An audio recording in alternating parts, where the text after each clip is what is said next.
नमस्कार मित्रों, ये क्लास 4 और पार्ट 2 है कोण और रेखा का। तो पार्ट 1 में हमने आपको ऋजु कोण, न्यून कोण, समकोण, अधिक कोण, वृहत कोण और संपूर्ण कोण के बारे में डिटेल में बताया था। यदि आपने वो वीडियो नहीं देखा है तो पहले उसको देख लीजिए ताकि ये आपको अच्छे से समझ में आ सके। इसकी लिंक आपको डिस्क्रिप्शन बॉक्स में और ऊपर आई बटन में भी मिल जाएगी। तो आज की क्लास में पढ़ेंगे कोण और रेखा का, ये पार्ट 2 है और इसमें पढ़ेंगे हम कोटिपूरक कोण और समपूरक कोण। आज दो कोणों के बारे में पढ़ेंगे, तो आइए एक एक करके देखते हैं, फिर उनसे संबंधित कुछ क्वेश्चन करेंगे तो अच्छे से आपको समझ में आ जाएंगे। तो हमने उसमें 7 कोण बताए थे पार्ट फर्स्ट में। ये 8वां कोण है कोटिपूरक कोण। इसी का नाम है दूसरा अनुपूरक कोण और इसी को कहते हैं लंबपूरक कोण और इसी को पूरक कोण भी बोलते हैं। इंग्लिश में बोलते हैं इसको कॉम्प्लीमेंट्री एंगल। और इसका जो उल्टा कोण होता है उसको कहते हैं ऋजुपूरक कोण या समपूरक कोण और इंग्लिश में बोलते हैं उसको सप्लीमेंट्री एंगल। तो जो 9वां है वो संपूर्ण कोण है और उसको जो है सप्लीमेंट्री एंगल बोलते हैं। तो 9वें को बाद में देखते हैं, पहले 8वां वाला देखते हैं। तो हमने इसके नाम बताया, आपको याद रखिएगा, सवाल में कोई भी नाम मिल सकता है आपको। कोटिपूरक कोण, अनुपूरक कोण, लंबपूरक कोण या पूरक कोण। और यदि इंग्लिश से हैं आप तो कम्प्लीमेंट्री एंगल। यदि दो कोणों की मापों का योग 90 अंश हो, ध्यान रखिए कोई भी दो कोण हो उनका योग हमेशा 90 अंश होना चाहिए। पिछले वाले वीडियो में हमने एक कोण बताया था समकोण के बारे में, उसमें हमने ये कहा था कि जब किसी कोण का मान फिक्स 90 अंश हो, फिक्स बिल्कुल, तो वो कहलाता है समकोण। लेकिन हम जब यहाँ पर बात कर रहे हैं जब दो कोणों का योग, कोई भी दो कोण हो और उनका योग यदि 90 अंश आ रहा है तो आप कह सकते हैं कि वे दोनों कोण परस्पर एक दूसरे के पूरक कोण हैं, यानी कि वे एक दूसरे के पूरक कोण कहलाते हैं। उदाहरण के लिए जैसे कोण ए प्लस कोण बी बराबर 90 है, कोण ए का मान कुछ और है, कोण बी का मान कुछ और है और उसका योग किया तो हमने 90 आया, तो हम कह सकते हैं कोण ए कोण बी का तथा कोण बी कोण ए का पूरक कोण है, यानी कि ये दोनों ही एक दूसरे के पूरक होते हैं। अब किसी भी क्वेश्चन में दिया है कि इसका पूरक कोण ज्ञात कीजिए, तो कैसे निकालेंगे? तो वहाँ पर किसी एक कोण का मान दिया होगा और दूसरा पूरक कोण हमको ज्ञात करना होगा। तो हम क्या करेंगे, जो एक कोण का मान दिया होगा उसको 90 में से घटा देंगे तो दूसरा पूरक कोण निकल के आ जाएगा। इसके लिए हम इस फॉर्मूले का यूज कर सकते हैं। किसी कोण का समपूरक कोण निकालने के लिए 90 माइनस दिए कोण की माप। अभी हमने बताया आपको पूरक कोण या लंब पूरक कोण। अब देखिए, ध्यान से देखिए, पूरक कोण का उल्टा होता है परिपूरक कोण। वहाँ पर हमने लंब पूरक क्यों कहा था? क्योंकि जब लंब की बात होती है तो आपके मन में एक ही बात आती है कि लंब का मतलब होता है 90 अंश से, यानी कि समकोण से, और वहाँ समकोण था ही क्योंकि वहाँ 90 अंश था दो कोणों का योग। यहाँ पर हम बात करेंगे परिपूरक या समपूरक या ऋजु कोणक, यानी कि ऋजु पूरक की जब बात हो रही है तो यहाँ 180 की बात होनी ही होनी है। ऋजु कोण कितने अंश को कहते हैं? जब फिक्स 180 अंश की माप हो जिस कोण की, तो उसको कहते हैं ऋजु कोण। अब यहाँ पर हम बात करें ऋजु पूरक कोण की। ऋजु कोण होता है 180 अंश का, यहाँ पर हमने ऋजु के साथ पूरक को जोड़ दिया तो हो गया ऋजु पूरक कोण। तो यहाँ क्या होगा कि जैसे कि हमने कहा कि समकोण 90 अंश का होता है, लेकिन समपूरक कोण, समकोण 90 अंश का होता है लेकिन समपूरक कोण जिन दो कोणों का योग 90 अंश हो। अब इसमें हम बताएंगे आपको कि जिन दो कोणों की माप 180 अंश हो तो वो कहलाता है ऋजु पूरक कोण या परिपूरक कोण, या इसी को कहते हैं समपूरक कोण। ध्यान रखिए दोनों के नामों में बिल्कुल जस्ट एक दूसरे के उल्टे हैं। कोटिपूरक, समपूरक, लंबपूरक, ऋजुपूरक, इस तरीके से आप इन नामों को याद रखिए।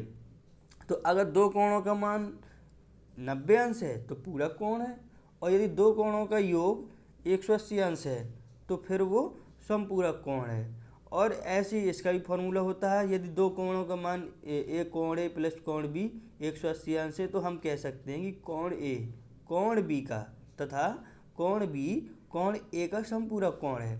और समपूरक कोण निकालने के लिए आप क्या फॉर्मूला यूज करेंगे? किसी कोण का समपूरक बराबर 180 माइनस दिए गए कोण की माप, यानी कि किसी एक कोण की माप दी होगी और दूसरे संपूरक कोण की मान निकालनी होगी, तो आप 180 में से घटा देंगे।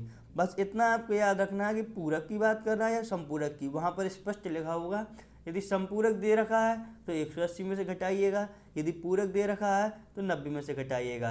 पूरक और संपूरक की बात करें तो पूरक में 90 अंश की बात करना है और समपूरक में आपको 180 अंश की बात करना है। जैसे कि कुछ क्वेश्चन कर लेते हैं हम, तो आपको समझ में आ जाएगा। दो पूरक कोण आपस में समान हो तो प्रत्येक का मान ज्ञात करो। यानी कोई भी दो पूरक कोण है और आपस में समान है, तो हमने मान लिया कि दो पूरक कोण है तो पहला वाला भी x अंश और दूसरा वाला भी x अंश, दोनों समान है, तो इनका योग कितना होना चाहिए, 90 अंश होना चाहिए। तो हमने लिख दिया x प्लस एक्स बराबर 90 अंश। हमने इनको जोड़ा x प्लस एक्स बराबर 90 अंश, तो हो गया 2x बराबर 90 अंश। 2x बराबर 90 अंश हो गया, तो 2 को लाए बटे में 90 के, तो हो गया x बराबर 90/2। x बराबर हो गया 90/2, तो 2 से भाग कर देंगे तो आ जाएगा 45 अंश। तो इस प्रकार से प्रत्येक कोण का मान क्या आ जाएगा, 45 अंश। यानी कि x बराबर हो गया 45 अंश, पहला कोण 45 अंश तो दूसरा भी कोण 45 अंश हो जाएगा, क्योंकि दोनों ही कोण के मान समान है ना, और दोनों का योग 90 अंश होना चाहिए। तो जब 45 और 45 आप जोड़ेंगे तो 90 अंश हो जाएगा, इसीलिए ये पूरा कोण हो गया। अब देखिए यहाँ पर क्वेश्चन नंबर 2 है, एक कोण अपने पूरक कोण का 2 गुना है। ध्यान रखिए यहाँ पूरक की बात कर रहा है, जब पूरक की बात कर रहा है तो 90 अंश की ही बात होनी है। और कह रहा है एक कोण अपने पूरक कोण का 2 गुना है, तो उस कोण का मान ज्ञात कीजिए। तो हमने माना कि एक कोण जो है, यानी जो पहला कोण है वो x अंश है, और जो दूसरा कोण है वो अपने कोण का 2 गुना है। स्पष्ट कह रहा है कि पहले कोण का 2 गुना है, तो हमने कह दिया 2x है। अब कह रहा है कि ये पूरक है, तो यानी कि जब इन दोनों कोणों का भी योग करेंगे x प्लस 2x का, तो 90 के बराबर हो जाएगा, क्योंकि ये पूरक कोण है, उसमें स्पष्ट लिखा हुआ है। और पूरक की जब बात होगी तो 90 अंश का योग होगा इन दोनों का। तो x प्लस 2x बराबर 90 अंश, तो x और 2x जोड़ेंगे तो 3x हो जाएगा, 3x बराबर 90 अंश हो जाएगा। अब 3x बराबर 90 अंश हो गया, तो आप क्या करेंगे कि x को लाएंगे 90 के बटे में, 3 को लाएंगे 90 के बटे में। x का हमको मान निकालना है, तो 3 से इसको डिवाइड कर देंगे, भाग कर देंगे तो कट जाएगा 30 बार, तो x बराबर हो जाएगा 30। यानी कि x का मान 30 अंश आ गया है। लेकिन कह रहा था कि उस कोण का मान ज्ञात कीजिए जो अपने पूरक कोण का 2 गुना है। तो 2 गुना है, तो पहला तो आपने x माना था और दूसरा आपने माना था 2x, तो x की वैल्यू तो आ गई 30 अंश, लेकिन 2x की कितनी होगी, 2x का मतलब ये हो गया कि 2 गुणा x का मान रख देंगे 30 अंश, तो 30 दूनी हो जाएगा 60, इसीलिए 60 अंश आ जाएगा इसका आंसर। क्लियर। चलिए अगला क्वेश्चन देखते हैं। एक कोण अपने संपूरक कोण का आधा है। अब देखिए यहाँ पर संपूरक की बात कर रहा है, ध्यान रखिए पहले के 2 क्वेश्चन हमने जो पढ़े उसमें पूरक की बात करी, उसमें इसमें बात कर रहा है संपूरक की। तो संपूरक की जब बात करें तो इसमें हमें बस ये याद रखना है कि 2 कोणों का योग 180 अंश होना ही होना है। तो एक कोण अपने संपूरक का आधा है, तो उस कोण का मान ज्ञात करो। तो जो संपूरक का जो आधा है, तो हमने माना एक कोण x है और उसका आधा दूसरा वाला क्या है, इसका आधा, यानी कि x का आधा क्या होगा, x/2। तो x प्लस x/2 बराबर 180 अंश। ये कहने का मतलब हुआ। उसमें कह रहा था कि पूरक का 2 गुना है, तो पूरक हमने 90 अंश कर लिया था दोनों का योग, और 2 गुना था तो पहले का 2 गुना 2x हो गया था। यहाँ पर कह रहा है कि पहले का आधा है, यानी कि पूरक का संपूरक का आधा है, तो एक हमने x माना, दूसरा x/2 मान लिया। अब इसको करेंगे सॉल्व, तो x बटे बटे में कुछ नहीं तो 1 लगा लेंगे, इनका ले लेंगे लासा। तो जब लासा लेंगे x प्लस x/2 का, तो कितना आ जाएगा, लासा आ जाएगा 2, तो यहाँ पर आ जाएगा 2x प्लस x बराबर 180। अब 2x प्लस x हो जाएगा 3x, यानी कि 3x/2 बराबर 180, और 2 को ले आएंगे यहाँ पे करा देंगे कैंची गुणा, तो 2 आ जाएगा इस तरफ, यानी कि 3x बराबर 180, 3x बराबर 180 गुणा 2, यानी कि 3x बराबर हो जाएगा, क्या हो जाएगा, 180 में 2 गुणा करोगे तो 360 हो जाएगा। अब x के गुणा में 3 ले आइए बटे में, तो x बराबर क्या हो जाएगा, x बराबर 360 बटे 3 से भाग कर देंगे तो 12 × 36, यानी कि आ जाएगा 120, यानी कि x का मान आ जाएगा 120 अंश। अब प्रश्न क्या कह रहा था, x का मान तो हमने आ गया हमारा 120 अंश, क्योंकि पहला कोण हमने 120 माना था हमने x अंश। तो अब दूसरा कोण निकालना है, तो दूसरा उसका आधा था, यानी कि x के बटे 2 था। अब x की वैल्यू आई है 120, तो 120 बटे हो जाएगा 2 का कर देंगे भाग, तो आ जाएगा 60 अंश। इस प्रकार से जो उसका संपूरक आधा है वो 60 अंश हो जाएगा इसका आंसर। तो अब आप अच्छे से समझ गए होंगे। चलिए क्वेश्चन नंबर 4 है, कोण तथा उसके संपूरक कोण का अनुपात 1:2 है, तो कोण का मान क्या होगा। तो देखिए संपूरक है, यहाँ पर कह रहा है कि एक कोण उसके संपूरक कोण का 1:2 है, तो कोण का मान ज्ञात कीजिए। आप पहले ये अच्छे से समझ लीजिए सवाल में दिया क्या है, यानी कि पूछा क्या है और दिया क्या है, हमें निकालना क्या है और पूछा क्या है। इतना आप समझ गए तो समझ लो कि 50% सवाल तो आपका वैसे ही सॉल्व हो जाना, फिर तो आपको करना सिर्फ कैलकुलेशन। तो आइए करते हैं। तो उसने कहा कि संपूरक है, तो संपूरक की बात की तो 180 अंश की बात होनी ही होनी है।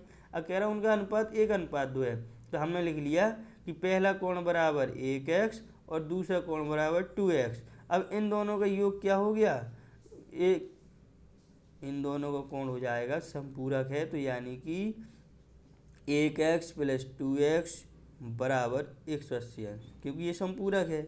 अब इनको जोड़ देंगे तो हो जाएगा 3x बराबर 180, 3 को लाएंगे बटे में तो हो जाएगा x बराबर 180/3। इसको कैंसिल कर देंगे तो 3 छक्के 18, 60 बार चला जाएगा, तो x बराबर क्या आ जाएगा 60 अंश। तो उसने कहा था उस कोण का मान ज्ञात कीजिए अपने संपूरक के अनुपात का 1:2 हो। तो पहला कोण आ गया आपका 60 अंश, और अगर यहीं दूसरा पूछ दे तो दूसरा आपका 2x था, पहला आपने 1x माना था तो 60 अंश हो गया, तो दूसरा हो जाएगा x का मान 60 अंश रख देंगे यहाँ पे तो हो जाएगा 120 अंश। समझ तो आप अच्छे से गए होंगे। जब अनुपात में सवाल दिया हो तो उसको उसी में x लगाकर मान लेते हैं। मान लो अगर 3:4 दिया होता तो हम कह लेते पहला कोण बराबर 3x और दूसरा कोण बराबर 4x। अगर 10:8 दिया होता तो हम कह लेते पहला कोण बराबर 10x और दूसरा कोण बराबर 8x। इस तरीके से अगला क्वेश्चन है, कोण तथा उसके पूरक कोण का अनुपात 1:2 है, तो इस कोण का मान क्या होगा, 30 अंश, 60 अंश, 45 अंश या 35 अंश। इसका आंसर आप कमेंट बॉक्स में खुद ही दीजिए यदि आप समझ गए हैं तो। और अगर नहीं समझ में आया है, किसी प्रकार का कोई डाउट है, तो आप कमेंट बॉक्स में आप हमसे कमेंट करके पूछ सकते हैं। हम इसकी हिंट दे देते हैं। कह रहा है कि एक कोण उसके पूरा कोण के अनुपात का 1:2 है, तो वहाँ पर हमने जब चौथा सवाल लगाया तो उसमें संपूरक की बात कर रहा था, यहाँ पर पूरक की बात कर रहा था। जब पूरक की बात कर रहा है तो दो कोणों का योग 90 अंश होगा। अब देखिए पहला कोण हमने 1:2 में दिया है, तो पहला कोण मान लेंगे 1x और प्लस दूसरा कोण मान लेंगे 2x, बराबर हो जाएगा 90 अंश के। बस इनको जोड़ के x का मान निकाल लीजिए। जो भी आंसर आएगा वो कमेंट बॉक्स में आप हमें कमेंट करके बताइए। तो आज के लिए इतना ही, इसी की प्रैक्टिस कीजिए। हम चाहते तो आपको एक ही वीडियो में सारे एंगल सारे कोण बता सकते थे, लेकिन हमने इसलिए नहीं बताया आपको कि मिक्स हो जाएगा और आपको समझने में परेशानी हो जाएगी। इसलिए हम 4 पार्टों में इस पूरे कोण वाले चैप्टर को कंप्लीट करेंगे। ये दूसरा पार्ट है, बाकी तीसरे पार्ट में हम कुछ और कोणों के बारे में चर्चा करेंगे और चौथा पार्ट इसका लास्ट पार्ट होगा, तो उसको देखना मत भूलिएगा। पूरा देखेंगे तभी आपको कोण अच्छे से समझ में आएंगे और तभी आप कोण से संबंधित कोई भी क्वेश्चन आएगा तो आप कर पाएंगे। तो मिलते हैं अगली क्लास में। और लाइक शेयर तो आपकी श्रद्धा के ऊपर है, यदि मन करे तो आप कर दीजिएगा, ये आपका हमारे प्रति प्यार होगा। तो नमस्कार, जय हिंद।